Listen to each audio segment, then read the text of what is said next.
Dans cette seconde vidéo, donc sur la séquence sur les fonctions, nous allons apprendre à représenter graphiquement une fonction, ainsi qu'à lire graphiquement un antécédent et une image. Alors, d'abord, comment tracer la représentation graphique d'une fonction à partir d'un tableau de valeurs? Donc là, d'abord, nous allons nous aider de la définition suivante, à savoir que dans un repère, la courbe représentative ou représentation graphique d'une fonction est formée de tous les points M de coordonnées x, f de x pour toutes les valeurs possibles de x. Autrement dit, sont donc représentés sur l'axe des abscisses les x, donc les antécédents, et sur l'axe des ordonnées, f de x, donc les images. Ceci est à savoir. Pour pouvoir représenter donc graphiquement la fonction suivante, la fonction f dont on connaît le tableau de valeurs que vous voyez ici. Donc il va falloir tracer les points de coordonnées x, f de x que l'on voit apparaître dans le tableau. Donc je construis d'abord un repère. Je sais que les antécédents vont de moins 3 à 3. Donc sur l'axe des abscisses, il faut que j'aille au minimum à moins 3 et au maximum à 3. Et ensuite, sur l'axe des ordonnées, nous avons les images. La plus petite image, c'est moins 2. Donc nous allons aller jusqu'à moins 2 au niveau des ordonnées et on va monter jusqu'à 7. Et ensuite, on va donc placer le point. Le premier point a pour coordonnées moins 3, 7.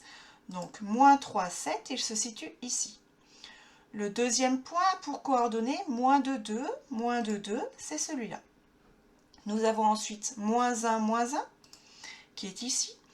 0, moins 2, qui est en dessous ici. Ensuite, nous avons 1, moins 1, qui est ici. 2, 2, donc c'est ce point-là. Et enfin, le point de coordonnées 3, 7, qui est ici. Une fois que j'ai placé mes points, je vais pouvoir les relier à main levée. On n'utilise pas la règle pour faire des traits. En fait, c'est une courbe. Donc, le plus joli, en fait, sera de la faire à main levée, comme ceci. Voilà, donc pour le tracé de ma fonction. Alors maintenant, je vais essayer d'apprendre à lire des images et des antécédents sur des courbes qui me sont données graphiquement. Donc, premier exemple. Ici, j'ai cette fonction-là. Donc, je rappelle que sur l'axe des abscisses, je lis les antécédents et sur l'axe des ordonnées, je lis l'image. Donc, c'est la courbe représentative de la fonction f. Donc, généralement, on écrit un grand C qui signifie courbe et petit f puisque c'est la fonction f. On vous demande quelle est l'image de 1. Donc, ça veut dire que 1, ce n'est pas l'image, c'est l'antécédent. Donc, il va falloir lire 1 sur l'axe des abscisses, comme ceci. Et ensuite, il va falloir aller parallèlement à l'axe des ordonnées jusqu'à rencontrer la courbe. Donc, comme ceci. Et je lis donc l'image sur l'axe des ordonnées, qui est ici. Et donc, l'image de 1 est 3. On note aussi que f de 1 est égal à 3, ou que 1 a pour image 3. Deuxième question, quels sont le ou les antécédents de 5? Donc je rappelle qu'un nombre peut avoir plusieurs antécédents. Un nombre ne peut avoir qu'une seule image, mais une image peut avoir plusieurs antécédents. Donc ici, 5, c'est l'image, puisqu'on cherche les antécédents. Donc l'image se trouve sur l'axe des ordonnées, donc ici.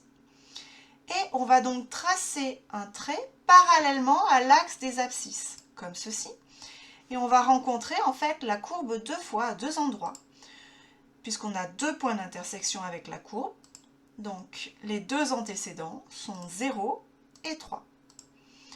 On peut aussi dire que 0 et 3 ont pour image 5, ou que f de 0 égale 5 et f de 3 est égal à 5.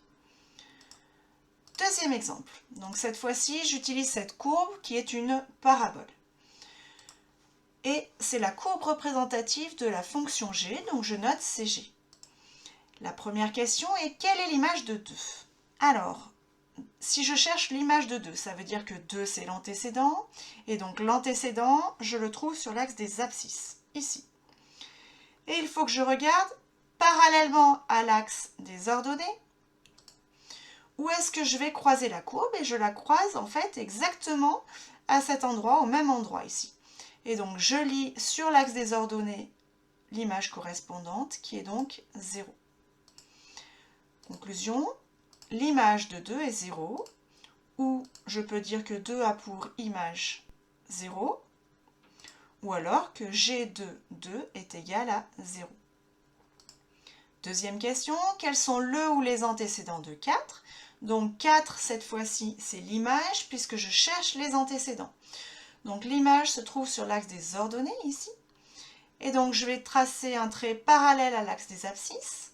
Et je rencontre la courbe à 2 points qui sont ici. Et donc je n'ai plus qu'à lire les antécédents sur l'axe des abscisses, ici.